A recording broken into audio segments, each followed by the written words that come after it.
Hello, YouTube. I'm just waiting for my TikTok audience to turn up.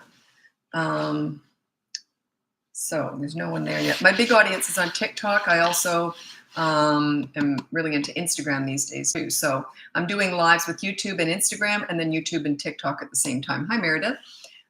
Anyway, I was just talking to my screen, which no one's there. I don't know why. I was talking to my computer. Okay, fine. I don't know where my head was at. Anyway, thanks for joining me. While we're waiting for people to turn up, I'd love to know where you're from and how old your kids are. I'd also like to know if you're new. I'm always interested to see how many new people, because I know most people who turn up to these lives are regulars. So I'm always curious to see how many new people turn up. I did my very first live on Instagram last night. So I'm going to include that in the rotation here, and I'm going to be doing, I think it is every Thursday night at 5. I'm not sure when I can start because I've got to get my clients around that, because I often, I think it's going to be Thursday nights. It'll turn up on Instagram if you want to join me there on Thursdays. Anyway, I'm not sure what time exactly yet. Anyway, okay, so where are you from? How old are your kids? And are you new? You can answer one or all three of those questions if you'd like. I'm just curious. I'm here in Vancouver, Canada. And my kids are 33 and 28, and I've got a granddaughter arriving soon, my first grandchild. So that's where I'm at. I'm old, and my kids are all grown, and they're having kids now. So yeah, I'm in that other stage of life now. So okay, so where are you from? And hi, Kat. Where are you from, and how old are your kids? And are you new? You can answer one or two or all three. Up to you. Sydney, Australia. That's where my son was born. My daughter was born in Brisbane. 15, 9, 7, 5, and 1. Holy moly. Wow, you got a full house. And probably you've got older ones so they can help with the little one too. That's the benefit of having a big family, is you can have the older kids helping out. And because you got a babysitter there. Wow, smart. Chicago, 1-year-old first-time parent. Welcome. And are you new here? This is from Khadija. Sorry, I know I'm probably saying it wrong. Hey, I find your videos helpful. Thank you. You're very welcome. New Zealand. We used to ski in Queenstown because we lived in Australia for about 20 years.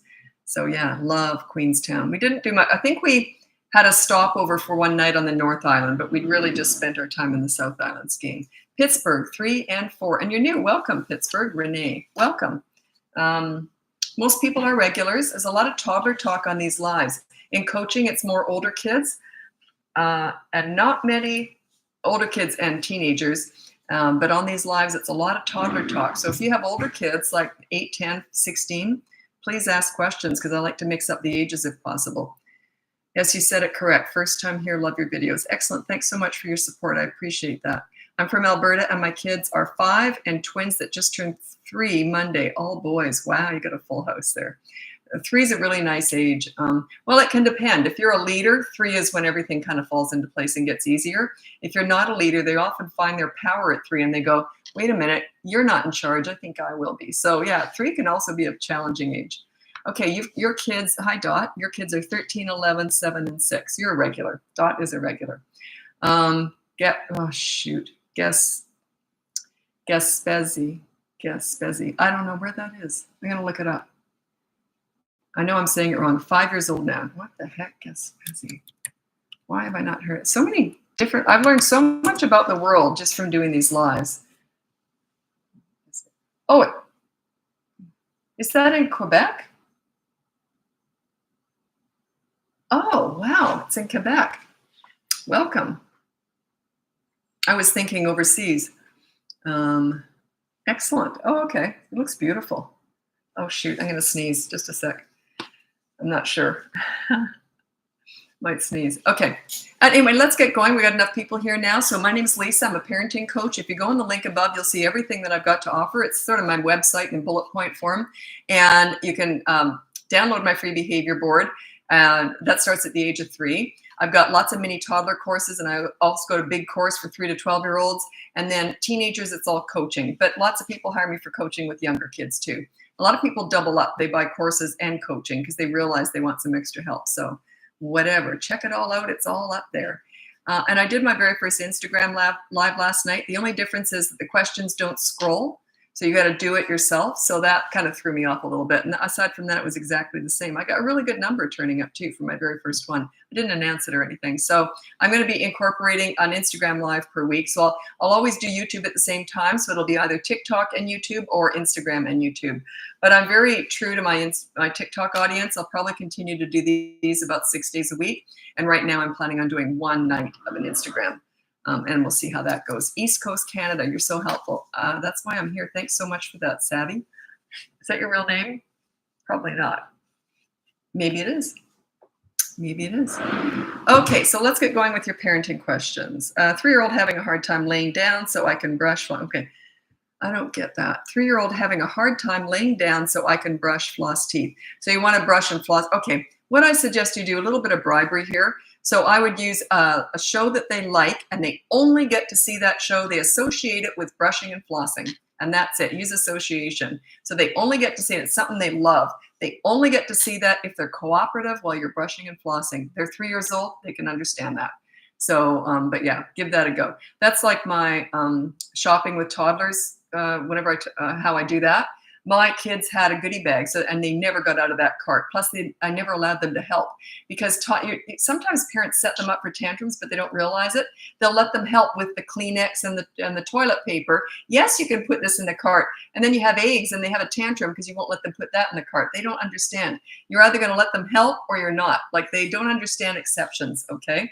But anyway, what I did with my kids, they were never allowed to help with anything. But what I did was I had a shopping cart goodie bag. They had to sit in that shopping cart, and they got that goodie bag. It was a little box that opened like this, like a lunch box, and it opened at the top like that. So it sat perfectly. It was very narrow, and it sat perfectly in their laps. And in there, I had all sorts of little toys and goodies and all sorts of stuff. And they only got that when they were sitting in the shopping cart. The second I took them out and put them in the car, it was taken away from them. They never argued. They just understood that was it. So use association. They associate that show that they love, and they only see that when you're brushing their teeth. Give it a go. Let me know how it works. My son is very emotional. How do I help him? Is he 16, 16 months? I don't know the age. But my general answer to that is kind of the same anyway. Children who are very highly emotional and they don't know how to regulate their own emotions, you can't do it for them, by the way. They tend to not have a leader as a parent. Children who have a leader as a parent, it makes them feel safe. It tends to calm them down. It just does. That's one of the perks of being a leader. It calms the kids down. They're much less likely to have anxiety, to have, emotions like this. Then the teen years hit and they go through hormones, and that can change things again. But generally, when you're a leader, check out my link above for the boot camp course if you're interested. It teaches you how to be a leader. And but yeah, when you're a leader, it tends to regulate their emotions. They calm down. They feel safe. They feel secure. Yeah. Anyway, that's my general answer. If that's not enough and you think there's something else going on, you might want to hire me for coaching. Everything's in the link above. Why does my 15-month-old hit when I say no? Well, they're hitting because they're mad when you say no. That's why they hit. By the way, I'm going to talk about a couple different things here. Just let me find it. I got so much stuff here that I like to talk. Here we go. So there are 4 annoying traits with toddlers that they're either born to do or they're never going to do. They're either going to do them or they're never going to do them. They are born to do this, so it's not your fault. One of them is hitting. They're either going to hit, like my kids never hit. They didn't have that gene in them, right? So, but then they grow up, you can teach them out of that. But when they're toddlers, some of them are just going to do it. Hitting is one of them. So that's the aggressiveness gene. They just have that in them. And another one is tantrums, obviously. Some kids have them. Some kids don't ever. You're either going to have a tantrum or you're never going to. I never had one. My daughter never had one. My son did. Anyway, another one is climbing. They're either going to climb or they're not. They're the adventuresome one. They might be really good athletes down the road. The last one is running. You know the runners where they just take off in public. They never look behind to see where you are. That's runners. So hitting is something that they're just born to do. They're just going to try it, right? So the way you do, I actually have a course on that, toddlers who hit, etc. So how old was your kid? 15 months old. Yeah, a little bit young for that. Starts at around 16 months, but you could still check out the course if you're interested. Anyway, so yeah, what you do is you just use consistent corrective actions. Little ones under the age of 3 are not about words at all. Actually, they're not about words really until they're about 7 or 8. but especially when they're under 3 years old, they're about actions. So you use consistent corrective actions every single time you want to correct a bad behavior. And because they learn through repetition. So if they hit, you grab their hand, you say no, very gently, but you just go no. And then you might put them down or remove, sort of walk away. So there's a negative reaction. So I'm sweating. I've got to turn the heat down.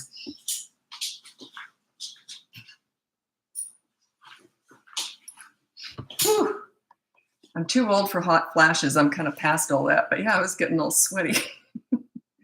Okay, so yeah, consistent corrective action for toddlers. And I already read you the 4 annoying traits that toddlers are either born to do or they're not going to do it at all. The other thing I was going to talk about is my top 5. Oh, I've rearranged everything. I can't find it. Oh, here we go.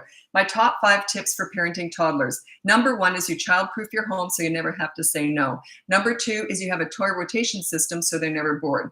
Number 3 is you connect with them in their world. You don't go to the nail salon with a 3-year-old to connect. You go to the park and you roll down the hill with them. It's all in their world. Number 4 is stop with the mini therapy sessions when you're disciplining.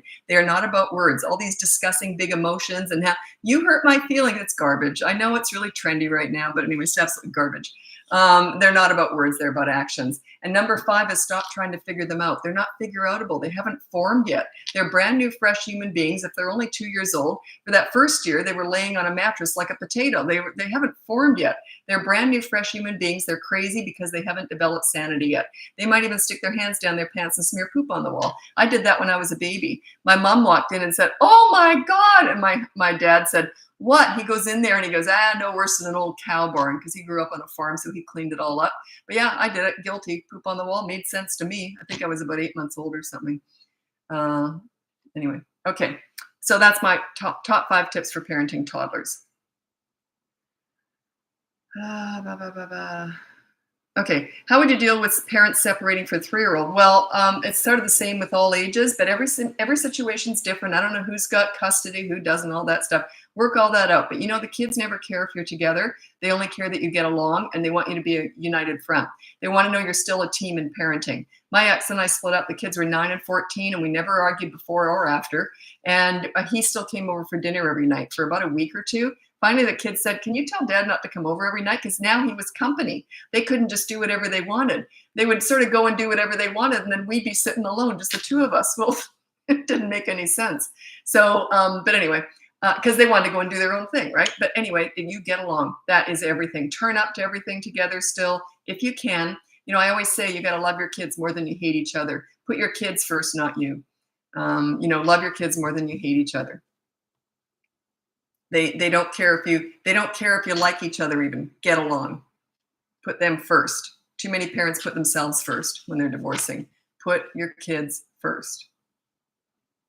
Even if the other one doesn't do it, you do it. Luckily, my ex and I both did that, so the kids sailed right through it. That was 20 years ago. We still spent Christmas together. There's no problems. So yeah. They just care. That's the father of my kids. I don't think of him as my ex, and I never really did. I completely disassociated pretty quickly. I think of him as the father of my kids. And because of that, he loves my kids. He would die for my kids. How can you not respect that? Think about it. If anyone loves your kids like you do, how could you not treat them with respect? But they might not. They might be a bad parent. I know that part. That's another thing. If you're really struggling, you might want to hire me for that. That's a big part of my coaching, actually, is coaching people through divorce. Okay, how to stop my 2-year-old boy from pulling hair, spitting, hitting. Check out my course, Toddlers Who Hit, Bite, Etc. That's in the link above, and it teaches you how to do that. Basically, it's consistent corrective action. Pick your battle, and your battle is no hurting other people, but you can't put that on the behavior board. But that in your head is your battle, and just pick that for that whole week. You're going to train that kid out of that every single time they do any of those things. You say no, and you take something fun away from them, or remove them from the fun. Just for a few minutes, okay? Don't make a big scene over it. When you're disciplining, you're always very calm, very slow moving. It's like you're in slow motion. You're very calm. That's what a leader does. Leaders don't get angry. They don't hold grudges. They deal with bad behavior, but then they focus on the good kid, okay? And I know what you're saying. They're not good kids. They're rotten. They just did all this.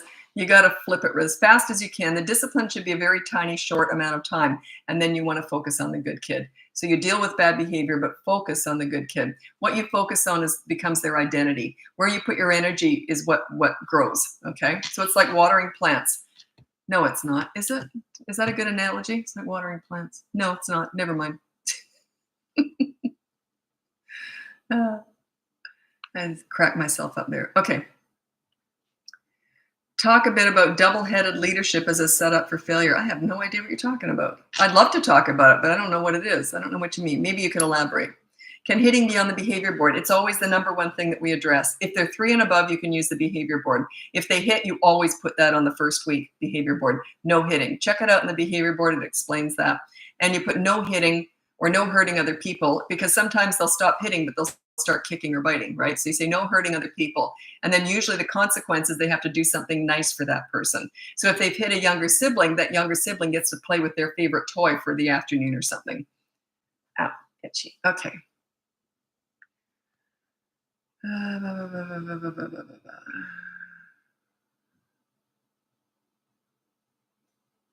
I don't know what you're talking about. I have no idea, but I'll read it out. Maybe you can elaborate. I say uneducated parents aren't bad per se, reluctance to get help from a qualified individual. Was that a continuation? I don't know.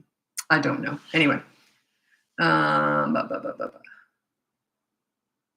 By the way, this is sort of on the side, but I like to throw in little tidbits here and there. Anyway, what was my point? Oh yeah, if you're going to take parenting advice from someone, there's 2 qualifications they have to have, or else there's no way I would listen to them.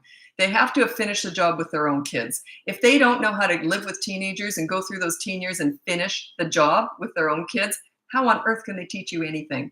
They have to know where they're headed, because a lot of stuff that works with younger kids tanks big time and completely fails in those teen years, even tween years, 9 to 12. So they have to have finished the job with their own kids, right? They just have to. It's experience. This is all experience-based. The other one is they have to have had experience with hundreds of other kids. How can they teach parenting if they've never had an autistic kid with ADHD? How can they possibly teach parenting if they haven't, worked with all that? So those are 2 things. It's like if they don't have all that experience base, it would be like taking financial advice from someone with $10 in the bank.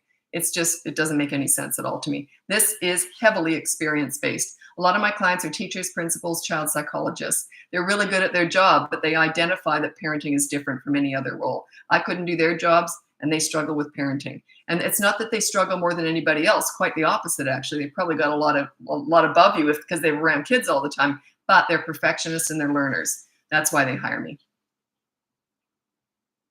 Okay, this hasn't come up in a long time. I'm going to do another video about that. It's the screen time one. I haven't talked about that in a while. I've got a lot of videos on media management, but I'll discuss it here. Okay. So how do you feel about screen time for 8-year-old and 12-year-old boys? For one thing, they need different times.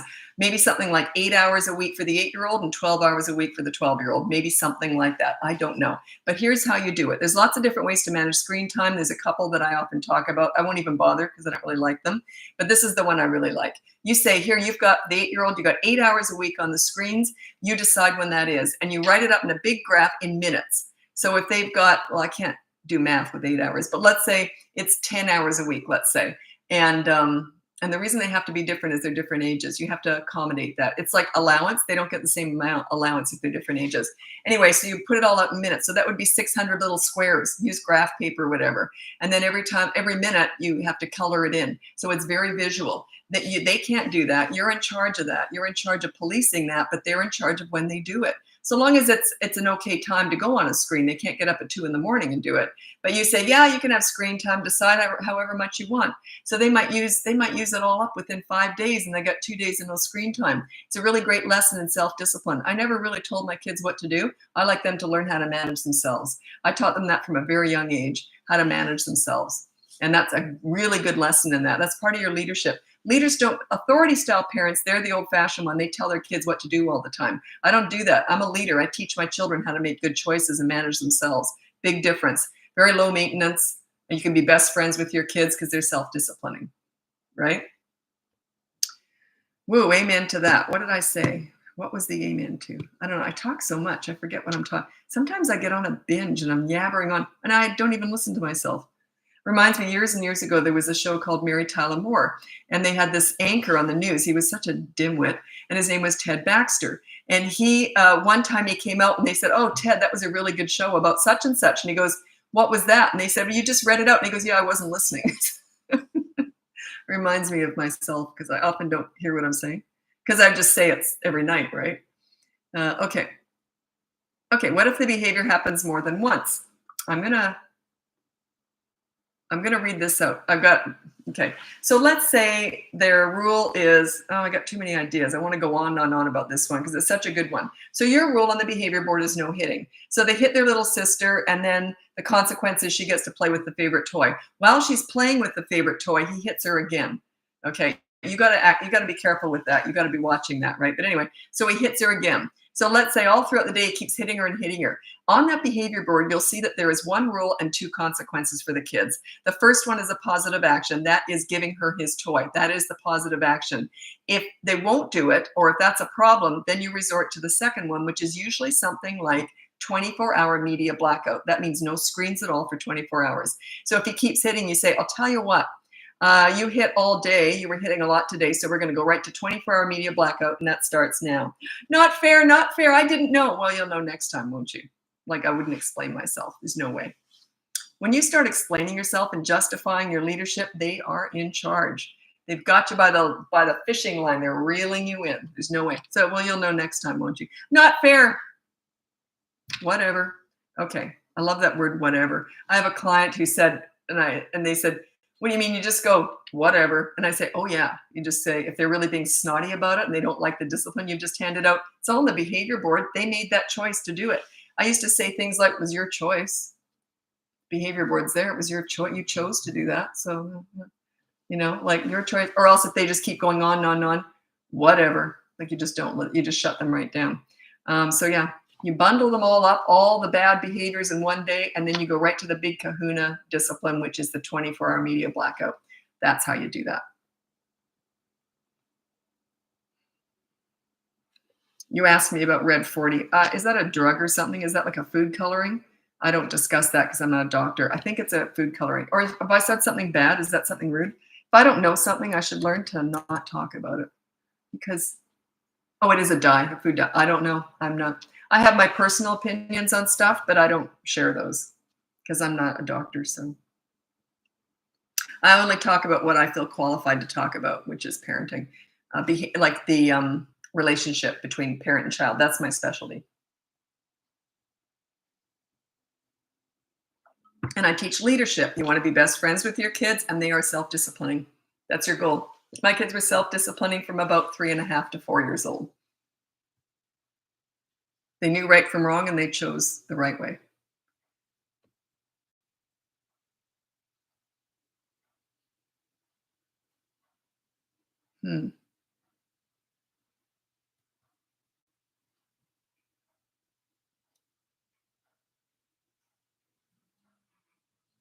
Okay. This is a really good question. Teenagers are my favorite age. I specialize in teenagers, so I love this one. 13-year-old wants a later bedtime. It's 9 p.m. at the moment. Okay, I'm going to read out my top three tips for parenting teenagers.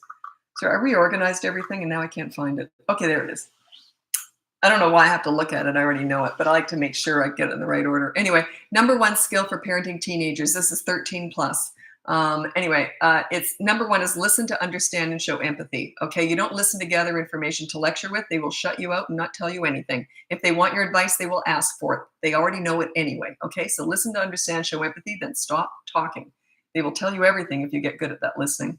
I know because I told my mother everything and my kids told me everything because we were very good listeners.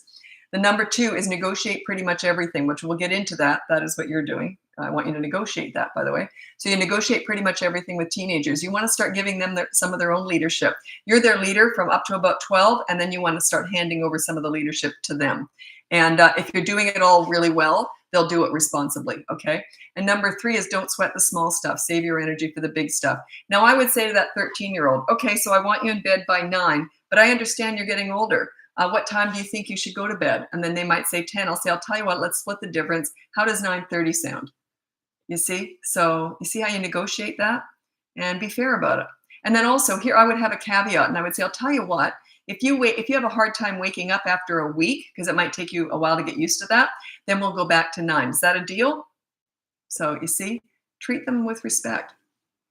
If you treat them that way, they'll treat you that way, because you give respect to get it. That's what I'm all about. You give respect to get it. I was accountable too. If I messed up, my kids were right in there like a dirty shirt. Mom, you messed up. Like, yeah, what do you want? What do I have to do to make it up to you? So yeah, you have to be accountable, because remember, they're not really listening to you. They're watching you. So they do, the apple doesn't fall far from the tree. So, oops.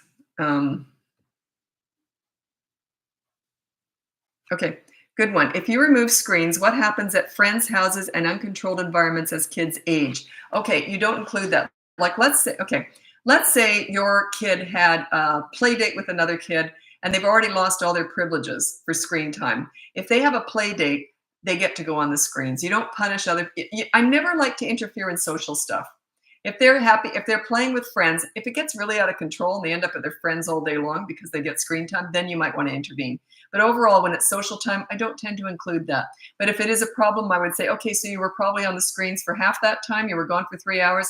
Let's say we'll add an hour and a half, and we'll take an hour and a half off your media time. You got to figure out how to manage that on your own. If you want my help with that, we work out systems. We figure it all out. It's all figure outable. All this, I love all this stuff. I was going to talk about something that came up the other day, and I loved it. I just did a video on this yesterday. I can't remember. Anyway, I did a video on this, and I don't know how well it's doing. I never look at that stuff. Okay, this is something that's kind of controversial, but it kind of sums up how I feel about parenting. The new style of parenting that's been out for about 30 years now I call it the pleaser parent. They try to roll out the red carpet. They try and make everything easy for their children. They're very quick to go into school and complain about everything that they don't like that's happening with their children in school. They try and, rather than adjust your children to fit the road of life, they try and change the road of life to fit their kids. It's all this self-entitlement. So anyway, I was watching this interview between Bill Maher and Jordan Peterson. Okay, so Bill Maher, I know he's not a dad, but you can still observe what's going on with parenting, right? But Jordan Peterson is a father. Anyway, and this I've just sort of amalgamated what they were talking about. And they said, we're raising a generation of wimps. When you coddle and protect your kids from everything difficult, you are raising self-entitled snowflakes with mental health issues. That's mine, by the way. They become emotional hemophiliacs. That's Bill Maher. So in other words, they just bleed emotions. It's like, you didn't validate my feelings. Well, I'm just a bus driver, lady. I mean, you're just messing them up. They're very weak. They're very entitled. They just expect everyone to cater to them. So think about that. Are you the pleaser parent style? You're trying to make everything easy for your kids. Heaven forbid they should have a tantrum or have a fit. You don't interfere in that stuff. That's their business, not yours. You allow them to process not getting their own way. And you make sure their home life is wonderful. You want to have a wonderful home life. But when they go out in the world, don't try and fix everything for them. You arm them with information on how to manage their own problems when they're out there in the world. So anyway, this is what I'm all about, because I just believe so strongly in leadership and teaching your children how to be strong individuals, but making home very fun and a safe place to land. And they will tell you everything. So, and also, when you're a really good leader, they're not vulnerable when they go out in the world. If you're not a good leader, they are very vulnerable, especially by the pleaser parent. Not even so much the old-fashioned authority. The pleaser parent's the worst, because they're extremely vulnerable when they go out there in the world. That's why I think there's a real drug problem right now and mental health issues. You're sending out weak, vulnerable children out in the world, and they're very, very susceptible to all this stuff. Anyway, they're going to be very susceptible to peer pressure, bullying, the drug dealer on the corner, the internet, the Kardashians. They're going to desperately look for a leader because you're not one at home. If you're a leader at home, none of that stuff's an issue. None of it. They come to you for everything. It's just the way it is. You're a safe place to land. And they trust you. Whew, that was a big one.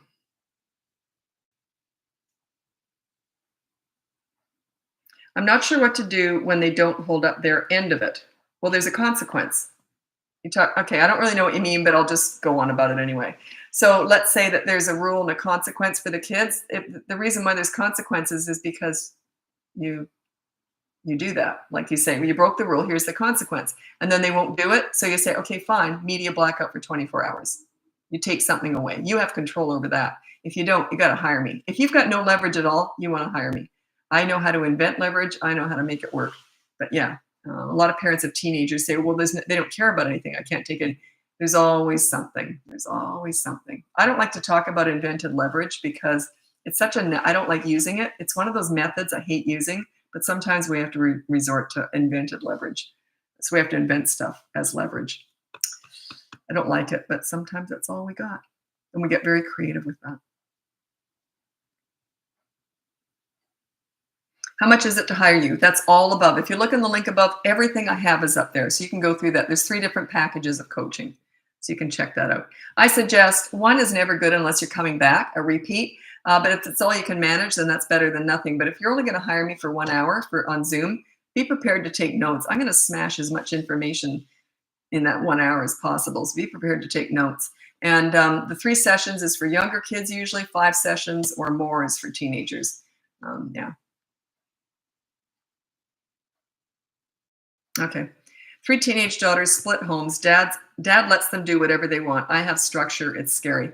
Yeah. What do you want from me? Like, what do you want me to say? If you want me to work with you, especially if Dad would be willing to talk to me too, if you would be willing to relinquish one of your sessions for me to talk to him, and I'm on the kids. I'm not on anybody's side. I'm on the kid. All about the kids and making their life, wonderful. So, and then that would make your life wonderful, right? So I'm not on anybody's side, but I do that a lot. You'd be amazed how many exes agree to talk to me once they've looked at some of my videos and realized I'm not picking sides here. But yeah.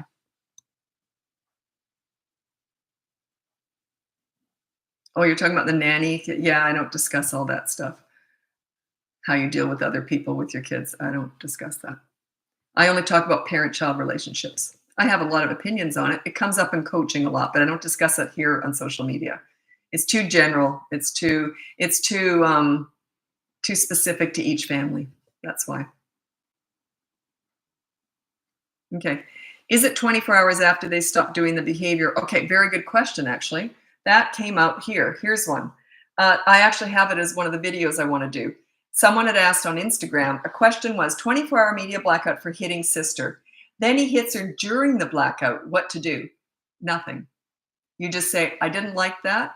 You have blackout because you hit her. Okay. You just remind her of why they've got blackout. You can't keep adding to it. As they get about 8 or 9 years old, around 9, you can double it to 48 hours. But even then, there's a very specific way that you do that. I do not like to double it at all. If you want me to go on about how you do that, I'll tell you, but it's very specific. And I really only do that about 9 and up. And even then, it's ugly. But it's when it gets really like this and they're fighting with you, then I'll double it. But it's done very specifically. I could go through that if you want, but if not, if you want me to, ask me to. Anyway, but when they're little, just say, that's why you've got 24-hour media blackout. There's nothing you can do. Once they've already got they're only doing it because they think they can get away with it, but they'll eventually stop doing it after a few 24-hour media blackouts. They'll eventually stop doing it. So you don't keep adding on. There's no point. What's the point? It's like when you're put in jail for something, they don't put you in another jail at the same time. You're already in jail. So what can they do to you, right?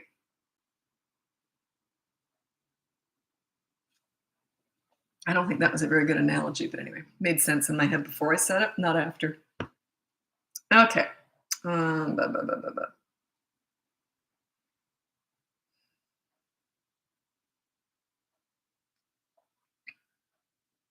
Extend your time. No. You don't extend the 24-hour media blackout. Don't do it. Or you want me to explain how you do that with a 9-year-old? Even then, it's ugly.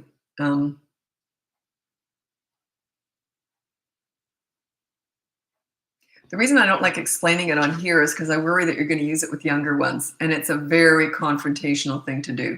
And it's hard to do. You have to practice it. When I'm coaching people through it, we do role playing. I get them to talk. I get them to do it with me so they can show how they do it. I do it first and then I have them do it. It's a very specific way of how you have to talk about it. Very little talking, actually. Okay. 12-month-old hitting? Yeah, they're going to do that. Yeah, you just say no, hold their hand, and then put them down, or you walk away.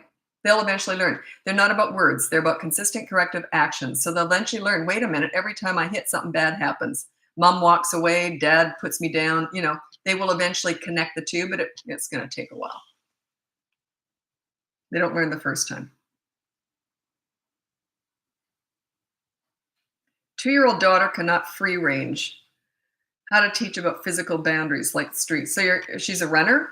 Okay, put her on a leash, harness, a restraint. For sure. You restrain them in the car to keep them alive. When you're out in the streets, you restrain them to keep them alive. It's a safety issue. Wouldn't even cross my mind not to do that. What you do is you put the harness on her before you go out and you say, if you don't listen to me, you're going to get clipped in.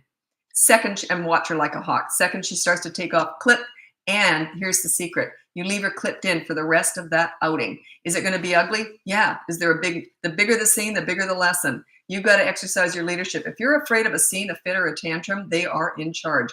My attitude is, I know that's my opportunity to exercise my leadership. I actually love it when kids have scene with me. If I'm working with kids and they go into a full-blown tantrum with me, I'm like, bring it on. That's my opportunity to exercise my leadership. They're going to learn who's in charge, and it's not them. So don't ever be afraid of a scene or a fit or a tantrum, ever. If you are, they have you by the nose ring, and they know it. 5-year-old constantly lies. How to handle comes up a lot. You put down on the behavior board, no lying. And then you put in brackets, I will decide when you are lying. So that stops them from arguing. So that every time they lie, there's a consequence. That's all there is to it. Treat it like a business transaction. Don't go on about it. Everyone makes this big mistake. Well, if you hadn't lied, this wouldn't have happened, blah, blah, blah, blah, blah. All this lecturing and nagging, and they're going to tune you out. Just say, okay, you lied. I decided that's a lie. Remember the consequence. You always go right to the board, give it weight like family law. And you say, you lied, here's the consequence. Do you understand? And then make it happen. That's it. That's all you do. You don't, then you go right back to normal. Oh, do you want to play a game? Discipline is like, I always call it like a hit and run, but you don't hit and you don't run. I don't know why I keep calling it that, but it's fast. Just get it done very calmly. Okay, you lied. Here's the rule. And the consequence was that. You understand? Okay. Now, do you want to play a game?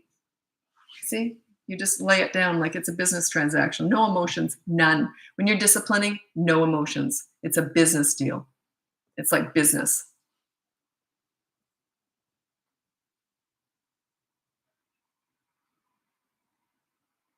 So good, she gets charts. Thank you. Perfect. Just brought up another topic when you said she gets charts. Never use a reward chart. Never. I hate reward charts. Yeah, they might work at school, but this isn't school. This is parenting. It's personal. A lot of my teacher clients use reward charts at home and they can't figure out why it doesn't work because it works at school. That's an institution. It's not personal, but home life is personal. Parenting is very different. A huge portion of my clients are teachers, principals, child psychologists, and that stuff doesn't always transfer over, obviously, or else they wouldn't hire me, right? I couldn't do their job either. Anyway, the reason I hate reward charts so much is here's the message you're sending. I don't ever reward for good behavior, ever, because that's like saying you're normally rotten, but if you should happen to be good, you get a gold star. You're sending the wrong message. My baseline expectation is you be nice. I wouldn't, like, it would be like not speeding down the freeway and expecting to get a gold star for not speeding. See what I'm saying? Like, it's just, you're rewarding the wrong thing. You don't reward them for being normal, which to me is nice. That's my normal. That's my baseline expectation. So reward chart sends the message that they're normally rotten, but if they should happen to be good, which is such a surprise, they'll get a gold star. It's sending the wrong message. A behavior board says you're normally wonderful, but if you should happen to do something rotten, I know how to deal with it because I'm a leader. How to help kids take daily medications. I don't really want to get into that because it's medical, so I don't really want to discuss that.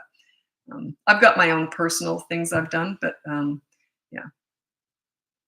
That's the kind of stuff that more comes up in coaching, but even then I'm very careful whenever I'm talking about medication or anything because I'm not a doctor, I'm not qualified.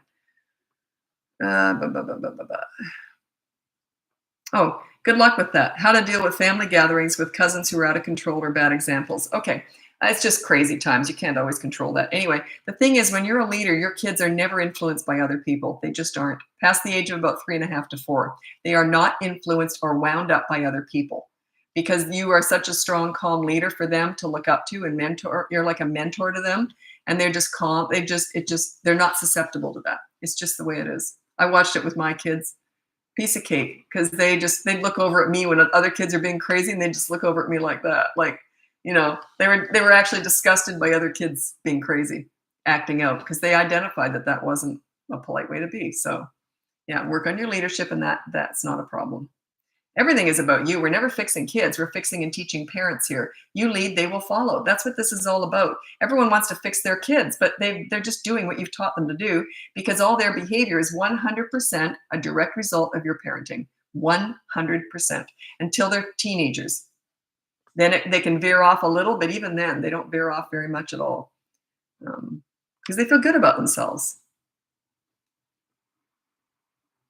Okay, well, this is a big ask. I can't help you with this. How do I control my temper when I lose it? That's like asking me, how can I stop eating when I know I want to lose weight? I can't help you with your own self-discipline. That's up to you to figure that out. I get asked this all the time by clients, and I say, the thing is that once you get good at this, it gets easy. So just follow through, fake it till you make it. But I can't really help you with your own anger and your own temper. The only reason you're losing your temper is you don't know what to do. I teach you what to do. Then you tend to calm down because oh, I got this. And all your temper and all that, it just falls into play. It just goes away. Once you're a leader, it goes away.